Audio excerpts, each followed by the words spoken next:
Earlier this year, RMC announced an all-new Wild Moose. This coaster is crazy compact and is so wonky it's going to be perfect to build. Yes, I am going to build the RMC Wild Moose before RMC can, and it is going to be epic. I immediately started with the station, brake run, and turn into the first lift. However, there was a small problem. The car could not get through this turn, it was so tight, and the stock cars are kinda clunky. So I put in this motor and these arms to help it through. Then the arm started getting caught underneath the track, so I added this piece in to knock the arm up on top of the track every time. Alright, now I can finally test it.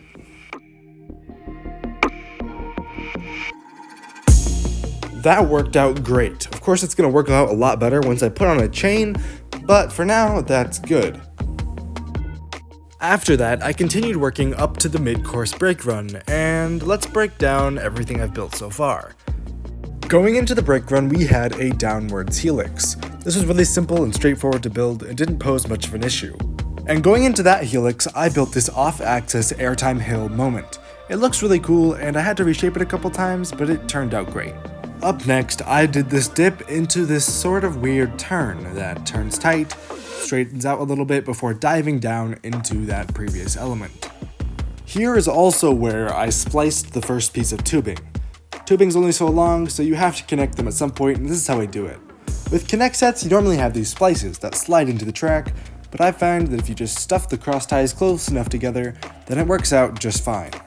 Up next is probably the weirdest part of the coaster. It just meanders willy wonky all over the place until it winds up into this mid-course brake run where a train is awaiting to be tested.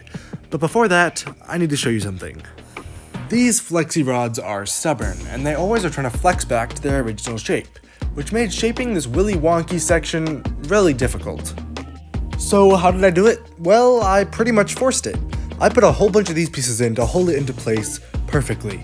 But one problem with that is the rods they're connected to spin, so I put in these pieces to keep the rod from spinning. And now, I have strong anchors that can hold these willy wonky bends and twists and banks all in place. And now, it is time to test it from the mid-course brake run. And it kinda has to work from the mid-course brake run, or else it loses its sense of realism. You see, if a car doesn't work from the mid-course brake run, then the whole point of a mid-course brake run is no longer there.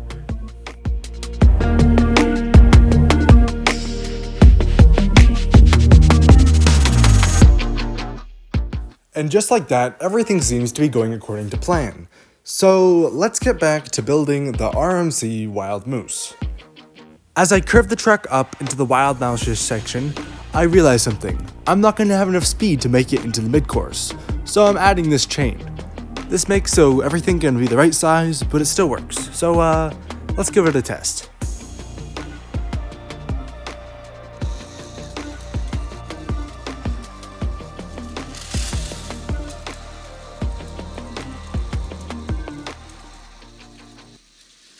And just like that, I got the mid-course working and everything is going great. So now, I just need to finish the Wild Mouse section.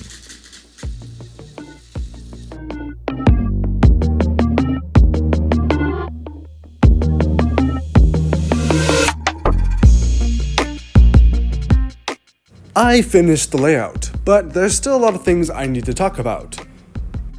For example, I upgraded the mid-course. When I tested it with just the normal motor, it looked like this. Yeah, not so great, so I needed to speed it up, but the only thing fast enough I had around was a drill. So this is what I did. I couldn't support the drill in the air, so I used this pulley to transport the rotation down to ground level. This is where the drill is connected. In order for the pulley to do its job, it has to be tight, so I put in these dark blue rods so it can do its job. I did a similar thing with the chain that the car runs on, with these rods going across its path. In order to have the drill run automatically, I built two of these things to go around the drill's trigger, and I slipped in a flexi rod to keep it extra tight. Powering the drill, I had the cord run through the structure over to this power strip, where I can just flip the switch to get it working. This Wild Mouse section was also a ton of fun to build. It's really odd, because it starts with this weird outer bank, which morphs into a normal bank, which remorphs into an outer bank again, morphing into normal banks through the rest. Unfortunately, this coaster ended up requiring a booster. I put it at the bottom of the first drop, so it's not very noticeable, but it is needed. I propped it up a little bit and attached it to a cord instead of batteries because that's way more consistent, and the cord is plugged into the same power strip. The first valley of the coaster is also the only spot where I put in these stiffener spine rods. This helps the track stay smooth and strong. I couldn't put it anywhere else because the track was simply too tight. One more thing, the coaster is no longer accurate. Not only does it not have a launch after its first drop, but the drop is supposed to be a straight valley. However, my drop, at least from the above angle, looks like an S-curve. I only had to do this because of the turn at the top of the lift. It is way too tight on the real coaster for my K'NEX cars, so I had to sacrifice the shape of that drop. Well, at least with those sacrifices, I have a working roller coaster. Well, at least after I built the lift hill and put the chain on.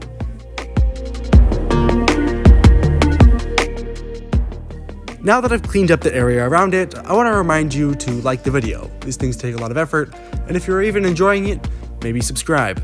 Anyways, without further ado, here is my model of the K'NEX RMC Wild Moose.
Thank you so much for watching, and if you enjoyed it, please go watch another one, and yeah, that's it, bye.